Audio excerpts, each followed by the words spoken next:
And with that in mind, we're joined right now by Professor Brian Klunk. He's chair of the Political Science Department at the University of the Pacific, and he studies international political theory with a focus on contributions of Catholicism. So it is great to have you this afternoon. We appreciate it, Professor. Oh, it's wonderful to have a chance to reflect on Pope Francis. Well, Thank you. Let's talk about his life and career looking backwards here. The church's more conservative members had actually opposed Pope Francis on some of his stances when it came to outreach to LGBTQ Catholics and championing the rights of immigrants and the poor. So with his passing, where does, kind of a two-part here, where does that leave the church's position on these matters, and where does that leave his legacy? So I think if we look at Pope Francis' legacy, we can see it in three places. On the level of doctrine, his really most unique contribution was the emphasis he put on the environment and environmental justice as part of the church's whole social mission and an area for social teaching with his encyclical Laudato Si. In terms of church governance, his legacy will be his distaste for what's called clericalism.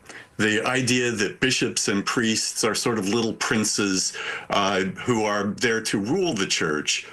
Pope Francis tried to lead the church to a more synodal way of being, in which the leaders of the church pay attention to, take care of, are close to, and listen to the people of the church. But you're quite right. Part of his legacy will be the distaste that many, both doctrinal and liturgical traditionalists had for some of his actions, including his position on LGBTQ, the inclusion of LGBTQ people in the church, how the church treats divorced and remarried Catholics, and some other issues.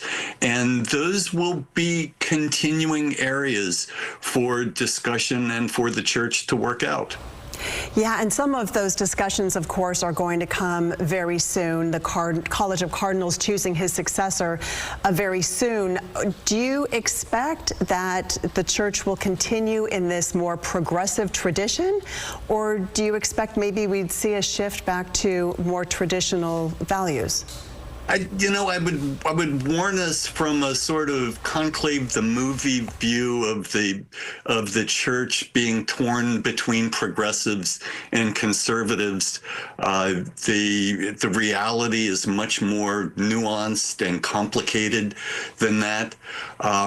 So I think we will see the cardinals, when they get into the conclave, though, try to reflect and make a judgment about which of them they think will be best carrying forward, both with the work of Francis, in some areas of doctrine, clarifying more the work of Francis. And then, of course, it's worth mentioning as part of Francis' legacy that he was the first non-European pope. And so looking to the kind of leadership that the church needs as more and more of the faithful are in Africa, are in Asia, are in sort of, in a sense, non-traditional parts of the world. All right. Professor Brian Klunk, thanks for lending your expertise to this subject on this important, impactful day.